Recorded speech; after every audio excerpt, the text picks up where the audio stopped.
Christopher Steele in London, by Victoria JonesPA ImagesGetty Images. As federal investigators pore over the Trump campaign's ties to Russia, the work of ex-British spook Christopher Steele continues to loom large. At least part of Robert Mueller's probe has been informed by Steele's infamous dossier, which alleges substantive ties between Donald Trump and the Russian government. Though Trumpworld has cast doubt on the document's legitimacy, with former Trump aide Carter Page dubbing it the dodgy dossier, Steele has stood by his research and, reportedly, has offered up another tip zeroing on the president's foreign real estate deals. In December of last year, Steele informed Luke Harding, a journalist for The Guardian, that the contracts for the hotel deals and land deals between Trump and individuals with the Kremlin ties warrant investigation. Check their values against the money Trump secured via loans, the former spy said, according to a conversation detailed in Harding's new book, Collusion, Secret Meetings, Dirty Money, and How Russia Helped Donald Trump Win.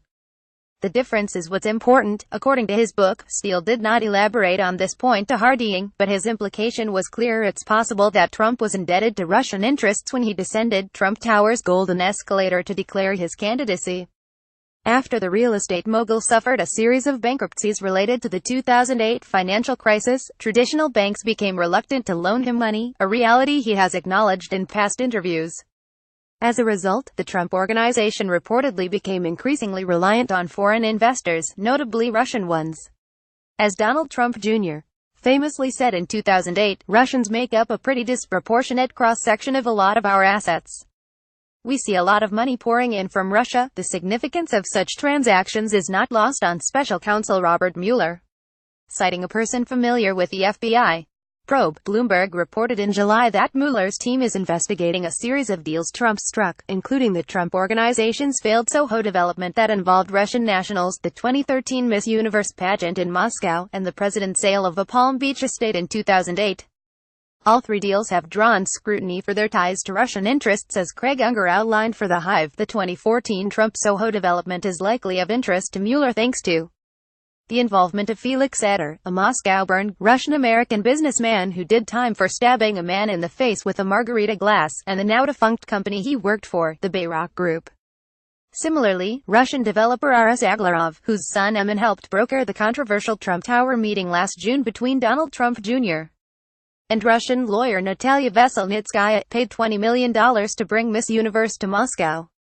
And Russian fertilizer magnate Dmitry Rybolovlev bought the Florida mansion for a staggering sum of $95 million in 2008, despite Trump having paid just $41 million for the property 4 years prior. Trump has cautioned that he would view any attempt by Mueller to dig into his past business deals as out of bounds.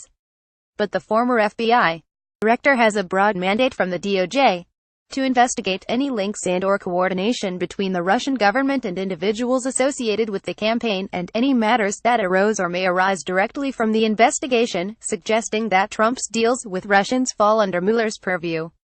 Nor is Mueller's tack in following the money limited to Trump. The indictments the special prosecutor brought against former Trump campaign manager Paul Manafort and his deputy and longtime business associate Rick Gates included conspiracy to launder money and 7 counts of improper foreign banking and financial reporting. Both Manafort and Gates have denied the charges. Since media outlets published the Steele dossier last January, Republican lawmakers and conservative pundits alike have sought to discredit it.